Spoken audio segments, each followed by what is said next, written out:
여러분 안녕하십니까. 오늘은 BNK 금융지주대에서 한번 연구해 보도록 하겠습니다. 여기는 한경대학교 평생교육원 한경국립대학교 평생교육원 경영학과입니다. 수강 신청 기간이 임박합니다. 한 페이지 들어가서 수강 신청하시면 도움이 될 것 같습니다.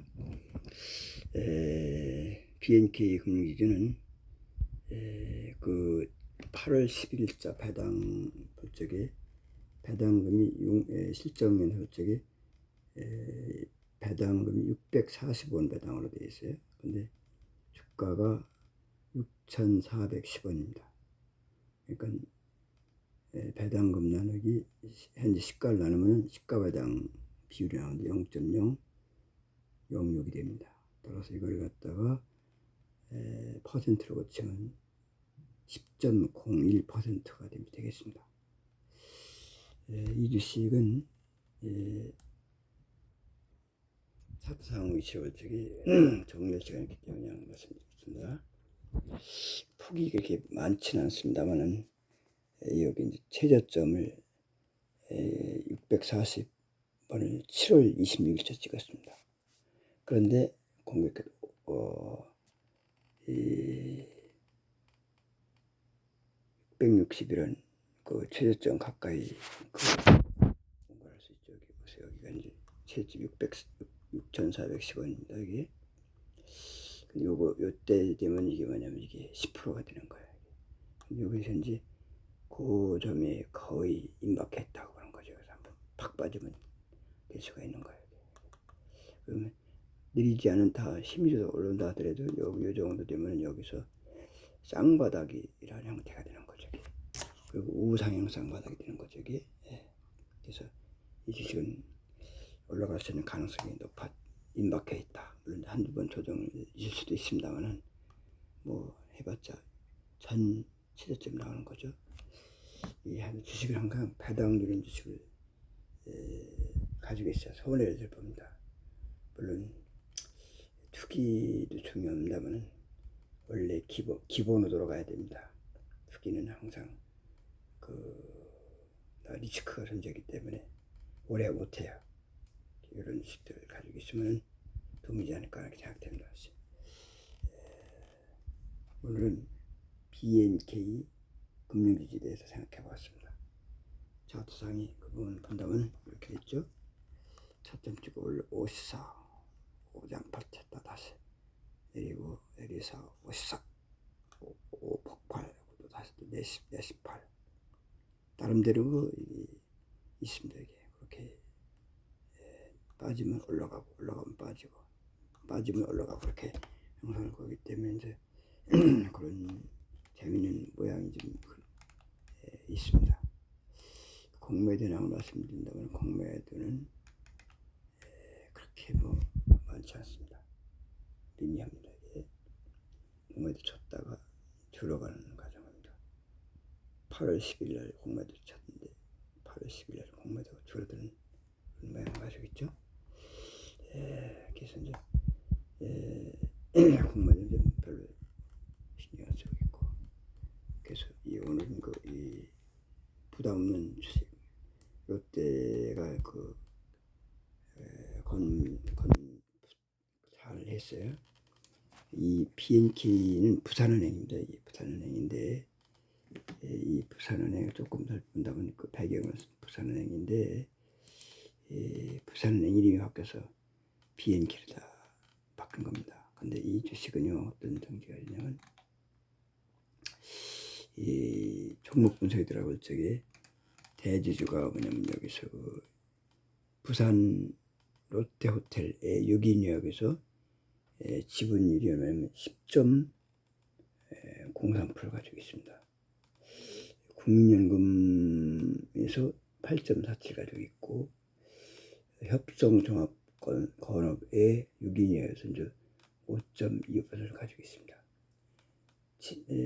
이 자사주가 1.18% 주주 구성 비율 분산이 잘 되어 있는 형태가 되겠습니다. 근데 특히 중요한 건 롯데호텔이죠.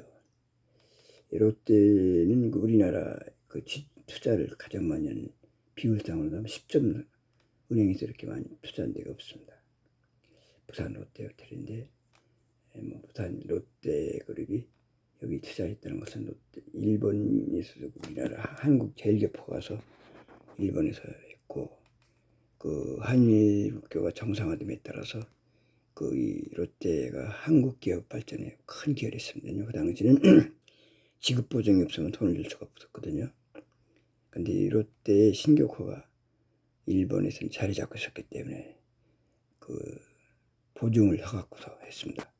나라 형편 해봤자 그 당시에 이제 롯데의 신용만큼 없었어요. 이제 나라가 엉망진창했기 때문에. 근데 롯데에 해갖고서 효성이든지 이런 기업들이 그 돈 빌리다가 궁엄을 쫓아가서 롯데 지원을 요청해갖고서 했습니다.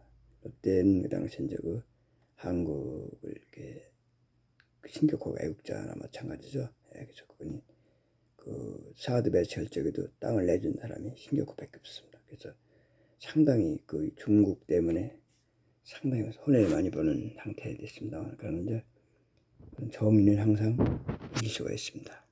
한국 국방과 경제 발전의 기원 기업이 바로 모태가 롯데 신격호 이번이 아닐까 생각됩니다. 롯데는 그 60, 서울에 이제 빌딩을 세웠습니다만은 한한령이라는 그 중국 관계에서 그 얘들이 그 까불어 갖고서 상당히 힘든 겁니다. 사드 배치한 걸 치입잡아서 그냥 박살내는 그런 이 공산당을 빌 수가 없는 겁니다. 그래서 중국은 항상 경계해야 되는 거고. 근데 이제 그 이 북한 문제 이런 걸 갖다가 해결하기 위해서 윤석열 정부가 이제 한일 문제를 정상화했습니다. 그때 포스코 그리고 홀딩스 이 관계들이 이제 지급을 해갖고서 일단 그 국가문 개인이 일본과 싸운다는 건 말도 안 되는 겁니다 이게. 그리고 또 국가가 그 상당히 하다 보면 국격이 떨어지는 과정이 있습니다. 예를 들어서 위안부 문제를 개인 싸우니까 어떻게 되느냐. 동상을 세웠어요. 돌대리 같은 짓이죠. 근데 그 동상 우리나라에서는 그걸 기억하는 건 좋습니다만 애국이다 그냥 그 해놨어요. 근데 그 호주에 이제 그런 동상이 있었는데 그 한국인인데 미국에서 이제 그 변호사도 하고 이제 그 이런 그 중요한 의사 부분인가 이렇게 된 분이 이제 그 여자분이 이제 그 호주를 여행하다가 차가 고장이 났어요. 차를 맡겨놓고서 이제 거기 그 호텔에 가서니까 호텔에서 위안부를 안 받는다고 그렇게 되는 거예요. 한국 사람 전부 위안부는 아니지 않습니까? 그거는 벌써 100년 전 얘기예요. 완전히 나라가. 근데 지금 근데 거기 안 받는다고 해서 거기서 받고 나온 그 여기 호텔 들어가지 못하는 헤매는 그런 경우가 있었습니다만 이게 말이 되는 거예요. 말이 안 되는 거죠. 그래서 그런 걸 일할 적에는 국가에 또 하나의 체면이 있는 겁니다. 이게. 그런 국격을 항상 생각하는 것입니다. 새만금에서 이번 열린 그 잼버리 관계도 그렇습니다. 개판처럼 이게 그걸 끝나는 게 아닙니다. 이게 나라의 그 체면이라는 게 있어야 되는 거 아닙니까? 외국 나섰을 때 한국을 아주 그냥 개똥으로 보나 그렇게 그 이미지를 그렇게 형성되면 아주 행복한 없는 나라가 되는 겁니다.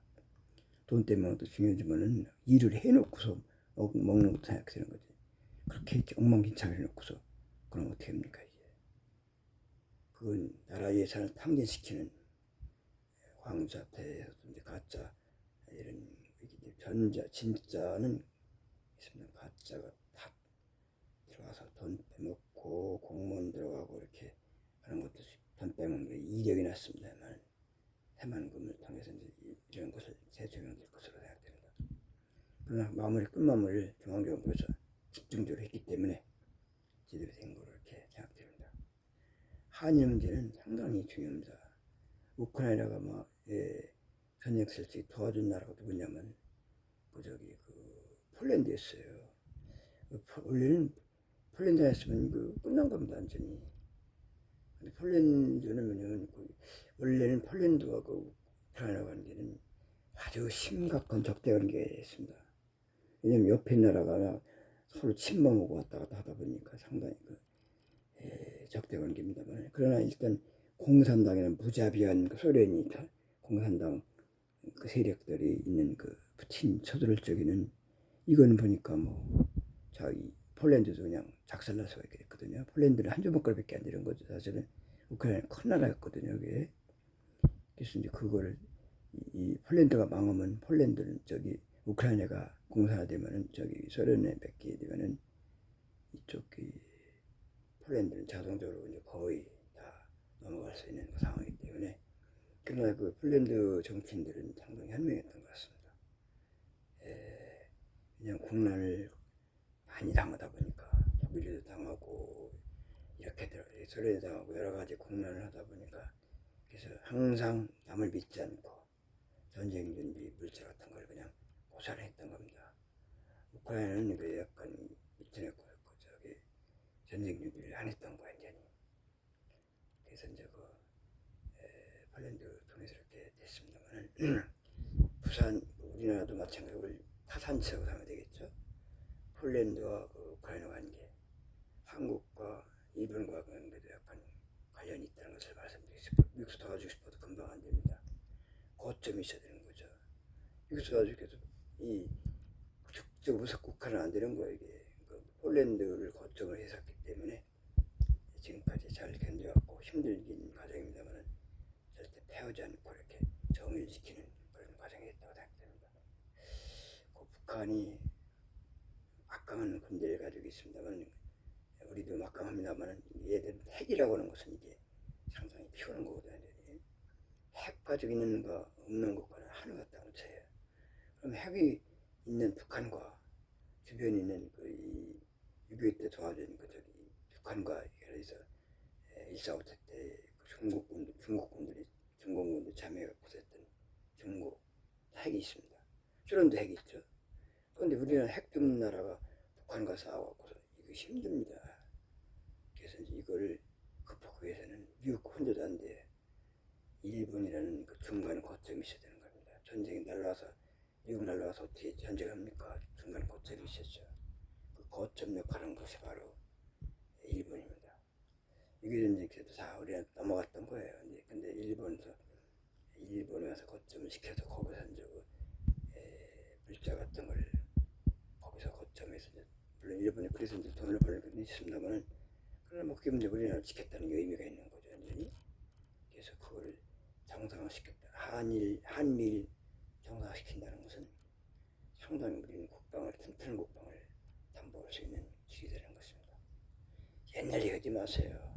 우리는 옛날 군대사가 함흥 지난번에 연설에 나왔습니다. 6.25 전쟁 때의 철수하는 과정을 보십시오. 이게 미군 철수하면 우리는 끝난 겁니다. 그때 우리나라 지켜준 미국 역할 이런 걸 하면 함흥 관계에 있어서 알 수 있지 않겠는가 됩니다.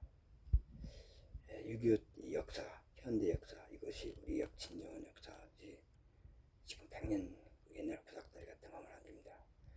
근데 그럼 남 얘기일 것 같아. 우리 집안에서 우리 할아버지께서도 상당히 한문에 조예가 계셨고 추사김정이라는 게 있습니다. 단 한 가지 문점이 있어요. 해방되는 또 일본 이미지를 학교를 안 보내는 거 완전히 그건 아니지 않습니까? 그래서 학교 공부를 상당히 애로사항이 많았습니다만, 김미지 씨라는 분을 통해서 이제 그분이 학교 할아버지 시제를 지내갔는데 그걸 제가 학교 안 가고 있으니까 일본 이미지 학교 왜 보내느냐 그렇게 그냥 그 당시까지 생각했던 거 완전히. 물론 그 할아버지가 훌륭한 점도 있죠. 일본 아주 강력하게 투쟁했던 걸 이해합니다만은, 그러나 시대가 바뀌었으면 거기 맞춰야 되는 거죠. 현실에 맞춰야 되는 겁니다. 북한과 남일적이 북한을 공산당을 한 북한은 이 김일성을 수용하는 게 거지 나라가 됐지 않습니까? 물론 핵을 만들 수 있습니다만 국민 생활이 뭐냐고 엉망진창 아닙니까? 근데 다만은 미국이라는 보호막을 통해서 그동안 이제 무기 전혀 많고서 경제건설을 좀 저렇게 덕분에 경제건설을 했습니다. 지금은 이제 경제건설 떠나서 다시 이제 국방을 튼튼하게 위해서는 국방에 신경을 쓰게 있습니다. 그런데 혼전 안 됩니다. 한미일 동맹이 매우 중요한 의미가 있습니다. 오늘 롯데에 대해서 상당히 그 지주회사인 B&K에 대해서 생각해 봤습니다. 건설 시장이 상당히 부실했습니다만은 롯데건설, 롯데 투자한 것이 어제 경쟁률이 좀 높아졌습니다. 그래서 정상화될 것으로 생각하고 있고, 그걸 당연히 사람이나 짐승이나 은혜를 알아야 되는 겁니다. 그걸 갖다가 정략적으로 이용한다는 건 안 된다 이겁니다. 만약에 그 부산 엑스포도요, 지난번 새만금처럼 갱망차 했으면 이게 끝나는 거예요. 끝나는 어디 여러분들 여행 갈 적인 국격이 떨어지는 거예요. 대우를 못 받는 거예요. 한국은 수준 낮은 학교다, 나라다 이렇게 보는 거죠. 근데 그걸 이제 중앙정부에서 인수해 갖고서 발빠르게 대응해 갖고서 윤석열이가 그 윤석정부가 그 발표 대응해 갖고서 각 지도 협조를 전국적인 협조를 구해 갖고서 뭐 서울, 경기, 부산 뭐 할 것 모든 관련 일에서는 협조를 해라 해갖고서 협조해서 아주 성공리에 맞췄다고 합니다. 제일 중요한 거는 서울 상암 경기장에서 그 파이널 잘 장식한 것이 됐습니다. 그런데 언론에서는 하나도 통과하지 않습니까? 왜? 좌파 언론이기 때문에. 좌파 김일성 주사파들이 장악한 언론이기 때문에 그런 것들 그렇다 할게요. 아주 그런 걸 공개 방송 해드리는 거죠. 그러니까 그거를 알려주면은 자기 치부가 드러나기 때문에 그런 겁니다. 그러면 안 되는 겁니다. 정정당당하게 국가의 위신을 세울 수 있는 것이 매우 중요하다고 생각합니다. 여러분 좋은 하루 되시기 바랍니다. 오늘은 롯데 건설에 대해서 다시 시간 날 적에 롯데 건설의 역사적 배경과 역할에 대해서 한번 다시 유튜브에 올리도록 하겠습니다. 오늘 좋은 하루 되시기 바랍니다. 오늘은 롯데가 많이 투자한 B&K 투자에 대해서 거의 10% 가까이 되고 있죠. 그 다음에 기업은행에 대해서 관심 가지시고 기업은행, 우리은행, 금융권에 관심 가졌으면 도움이 되지 않을까 생각됩니다. 좋은 하루 되시기 바랍니다.